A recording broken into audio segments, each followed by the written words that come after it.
বন্ধুরা, ভিডিওটি শুরু করার আগে ছোট্ট একটা অনুরোধ।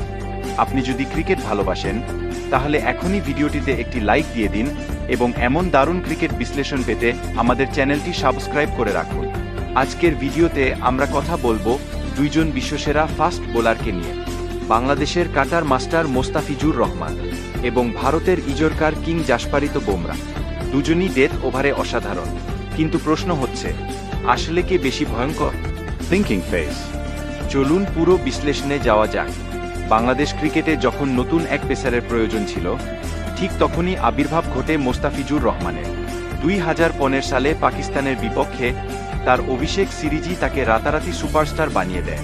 প্রথম 2 ম্যাচেই তিনি নেন 11টি উইকেট, যা এখনও পর্যন্ত এক অবিশ্বাস্য রেকর্ড।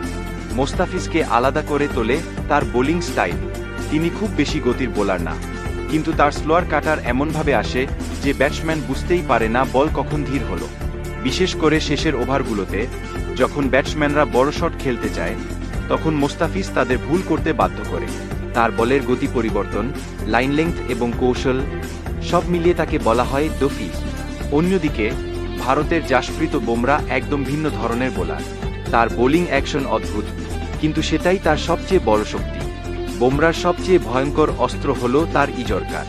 ডেথ ওভারে তিনি এমন নিখুঁত ইজরকার করতে পারেন যা ব্যাটসম্যানের জন্য খেলা প্রায় অসম্ভব হয়ে যায়। বিশ্বের বড় ব্যাটসম্যান যেমন AB de Villiers, Chris Gayle তার বলের সামনে সমস্যায় পড়েছে। তিনি শুধু উইকেট নেন না, বরং রানও কম দেন, যা একজন ডেথ বোলারের জন্য সবচেয়ে গুরুত্বপূর্ণ বিষয়। এখন যদি আমরা দুজনের পারফরম্যান্স দেখি, মোস্তাফিজুর রহমান আন্তর্জাতিক ক্রিকেটে শতাধিক উইকেট নিয়েছেন এবং বিশেষ করে সীমিত ওভারের খেলায় তার প্রভাব অনেক বেশি। অন্যদিকে জাসপ্রীত বুমরাহ 3টি ফরম্যাটেই নিজেকে প্রমাণ করেছেন। তিনি টেস্ট ক্রিকেটেও বিদেশের মাটিতে একাধিকবার 5 উইকেট নিয়েছেন। লিগ ক্রিকেটেও বুমরাহ অনেক এগিয়ে, কারণ তিনি দীর্ঘদিন ধরে একই দলের হয়ে ধারাবাহিক পারফরম্যান্স দিয়ে যাচ্ছেন।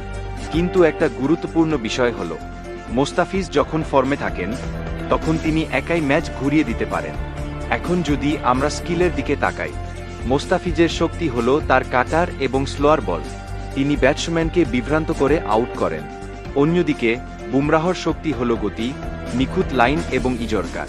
তিনি সরাসরি ব্যাটসম্যানকে চাপে ফেলে দেন। ডেথ ওভারে মোস্তাফিজ ধোঁকা দিয়ে আউট করেন, বুমরাহ শক্তি দিয়ে আউট করেন। এই 2 স্টাইলই আলাদা, কিন্তু দুটোই সমান কার্যকর। এখন আসল প্রশ্ন, কে সেরা? যদি আপনি কৌশল, ভ্যারিয়েশন এবং স্লো বল পছন্দ করেন, তাহলে মোস্তাফিজুর রহমান আপনার পছন্দ হবে। আর যদি আপনি গতি, নিখুঁত ইজরকার এবং ধারাবাহিক পারফরম্যান্স পছন্দ করেন, তাহলে জাসপ্রীত বুমরাহ এগিয়ে থাকবেন। বন্ধুরা, আপনার মতে কে বেশি ভয়ঙ্কর ডেথ বোলার? কমেন্ট করে জানাতে ভুলবেন না। ভিডিওটি ভালো লাগলে অবশ্যই লাইক দিন, আর এমন আরও দারুণ ক্রিকেট ভিডিও পেতে সাবস্ক্রাইব করে রাখুন। ধন্যবাদ।